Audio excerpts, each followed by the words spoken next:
elevator stopped on the 42nd floor. The doors opened to complete darkness.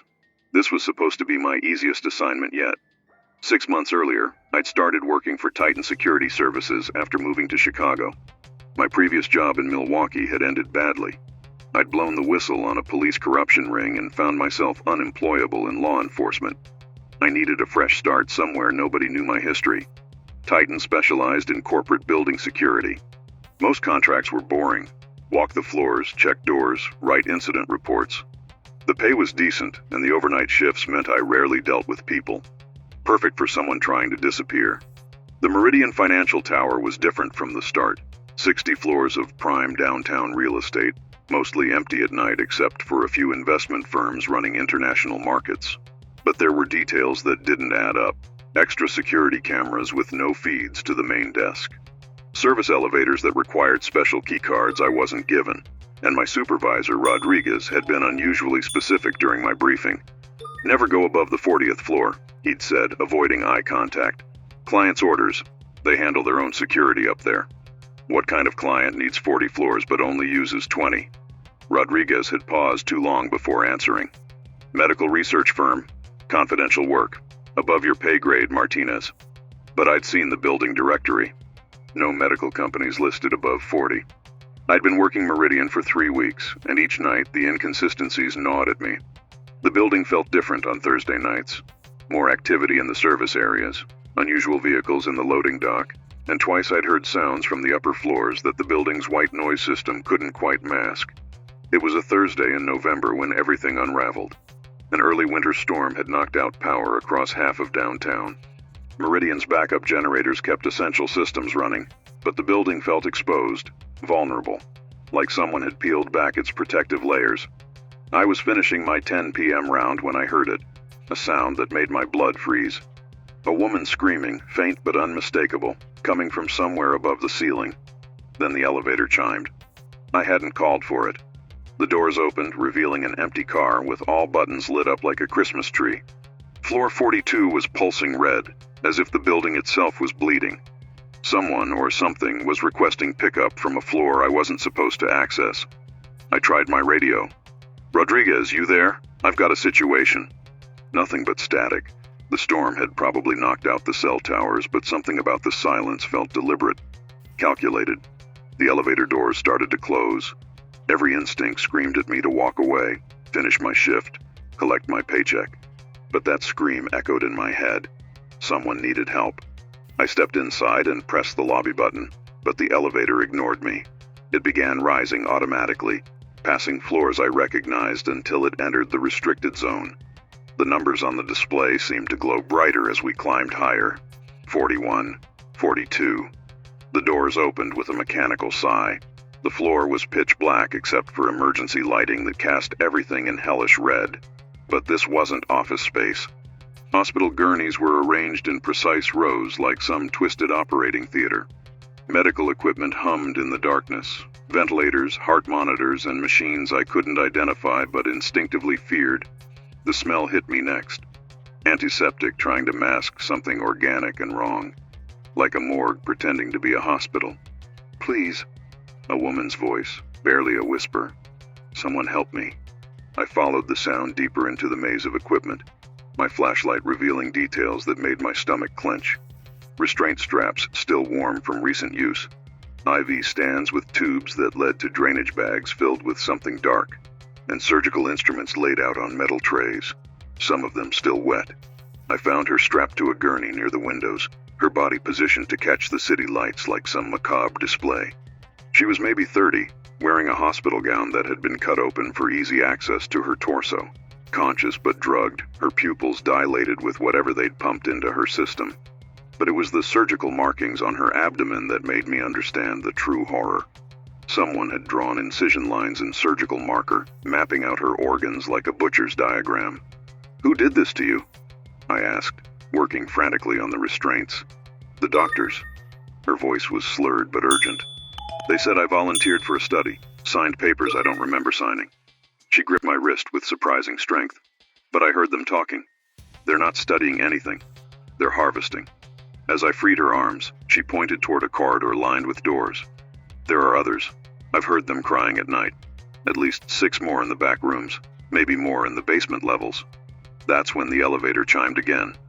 I killed my flashlight and pulled her behind a bank of monitoring equipment. Through the darkness, I watched 2 figures emerge from the elevator. They moved with the casual efficiency of people comfortable in their workspace. One carried a clipboard and checked it by penlight. The other wheeled an IV stand loaded with surgical supplies. "Patient 7 should be prepped for harvest," the first one said. His voice was educated, clinical. A doctor's voice discussing someone's death like a routine procedure. The buyer confirmed pickup for 6 a.m. They wore surgical scrubs, but something was wrong with their movements. Too practiced, too comfortable with the restraints and sedation equipment. These weren't healers, they were technicians. The woman beside me began hyperventilating as they approached our hiding spot. I covered her mouth and whispered for her to stay calm, but trauma doesn't listen to logic. She was spiraling into full panic. One of the men stopped walking. Temperature spike on 7's monitor. She might be conscious. Good. The organs stay fresher when the donor is aware during extraction. The casual cruelty of that statement hit me like a physical blow. These people weren't just criminals. They were monsters who'd industrialized suffering. I made a decision that would haunt me forever. I stood up with my hands visible and used my most authoritative voice. "Security. I need to see your identification and medical credentials." Both men turned toward me. In the emergency lighting, I could see their faces clearly now. The clipboard holder looked like a suburban dad, the kind of guy who coached Little League. The other had the build of an ex-athlete, probably hired for his ability to handle struggling patients. "You're not supposed to be up here," the dad type said, his voice still calm. "Professional. This is a restricted medical facility." I responded to an emergency call. Elevator malfunction brought me up automatically. I kept my badge visible, playing the role of confused security guard. "I need to escort this patient back to proper medical care." The athletic one laughed, a sound like breaking glass. "There's no malfunction. Someone activated the emergency beacon from up here. Probably our patient, trying to complicate the procedure." He pulled something from his medical bag that definitely wasn't standard hospital equipment. A modified cattle prod, designed to deliver precise electrical shocks without damaging valuable organs. "Here's what's going to happen," the doctor continued, consulting his clipboard like we were discussing appointment scheduling. "You're going to take the elevator back downstairs. You're going to complete your shift and file no reports. And you're going to forget this conversation ever occurred.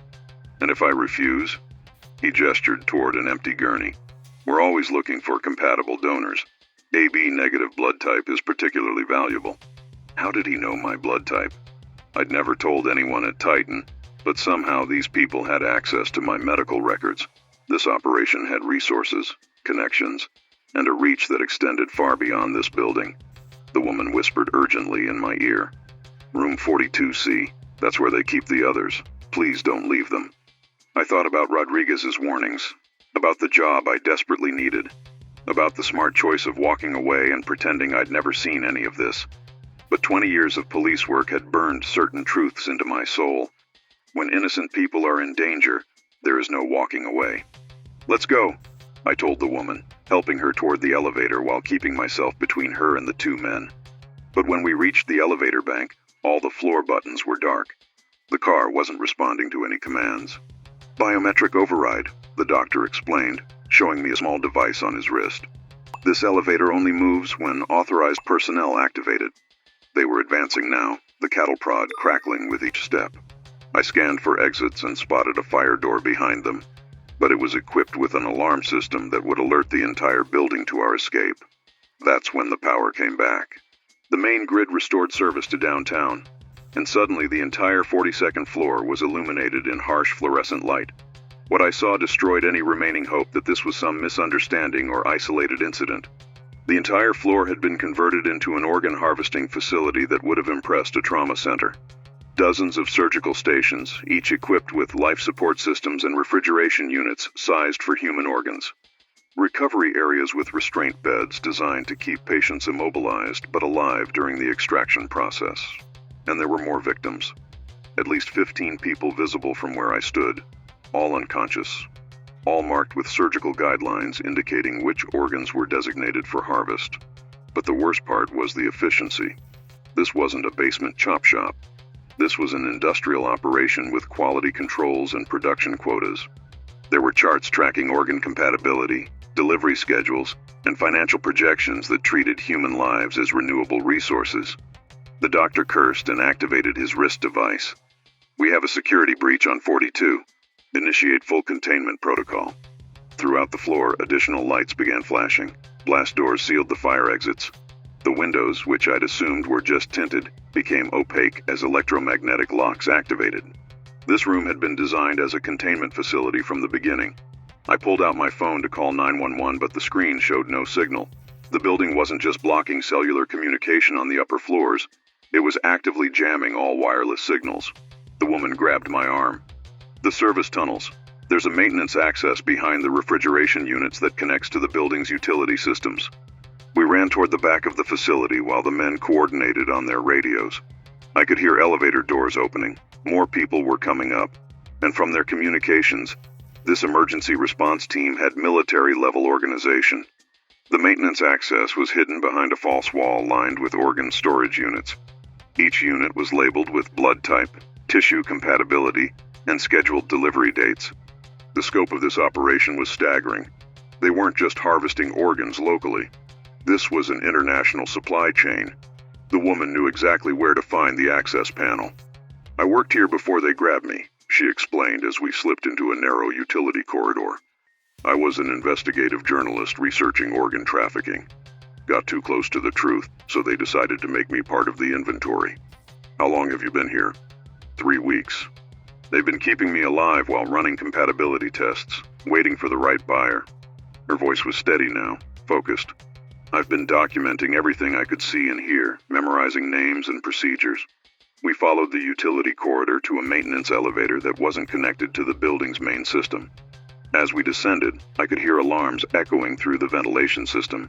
They'd discovered our escape route. "They'll lock down the entire building," she said. "All exits, all elevators, all communications. But there's something they don't know." "What?"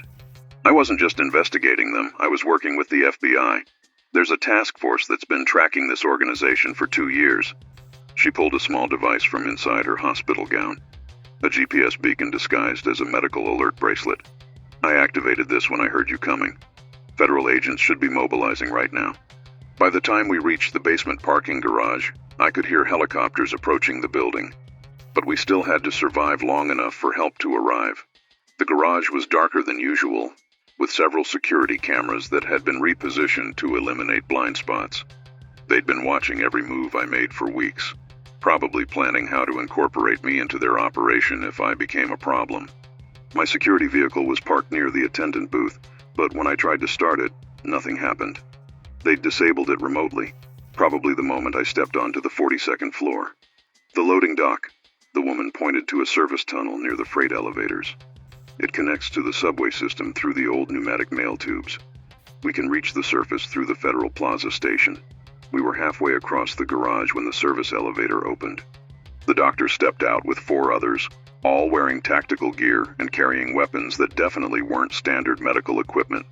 But something had changed in their demeanor.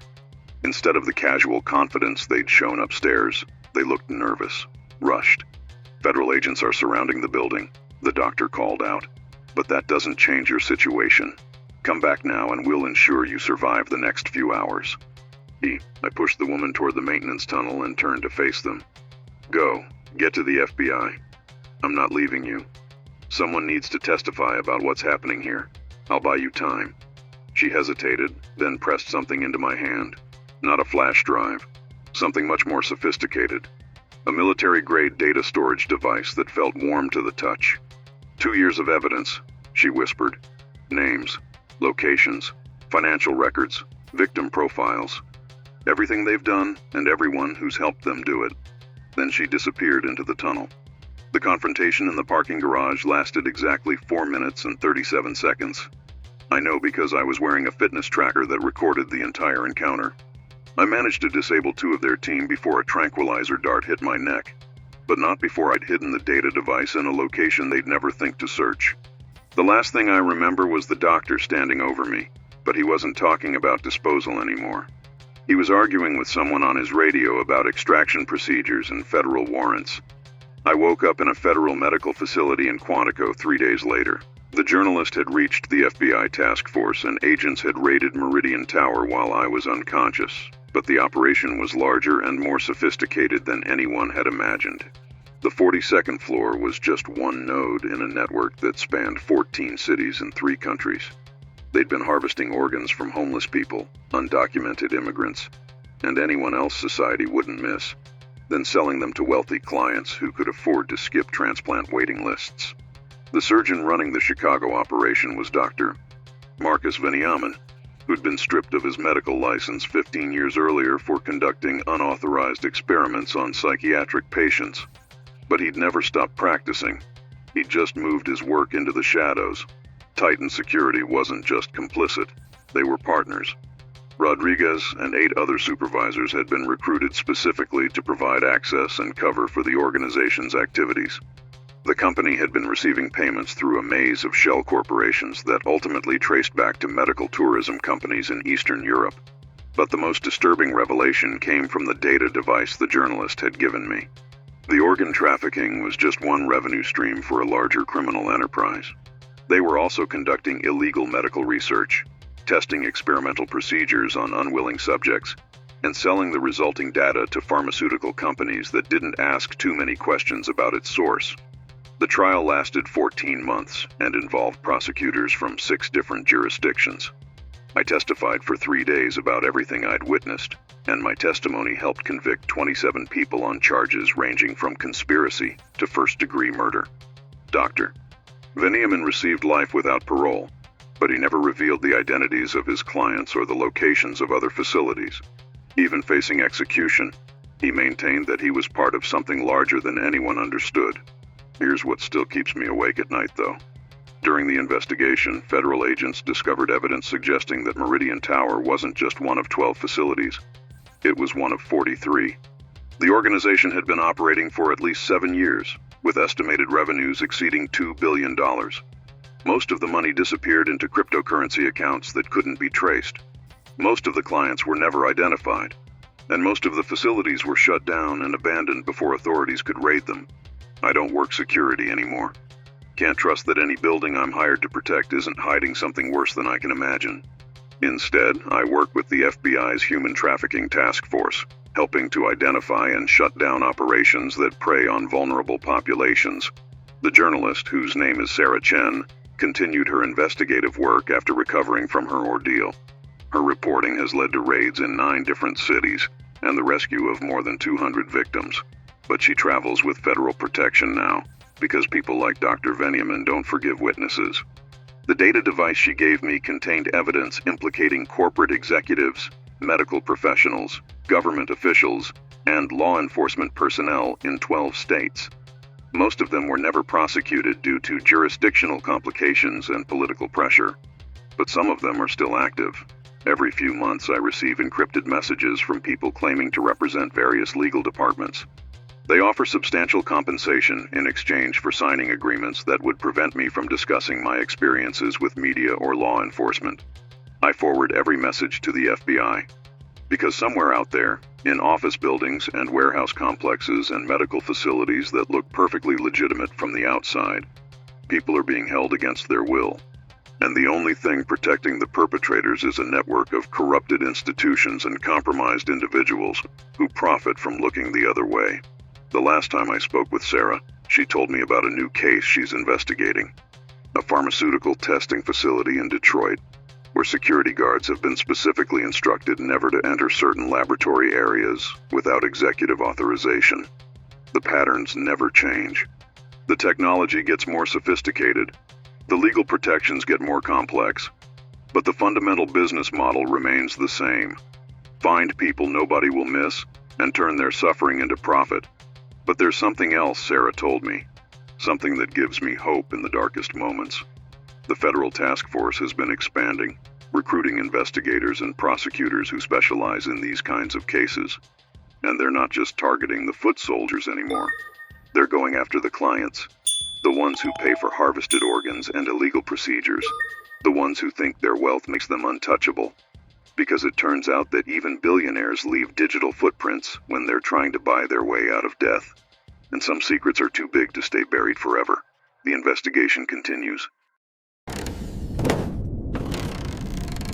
We all subscribe down here.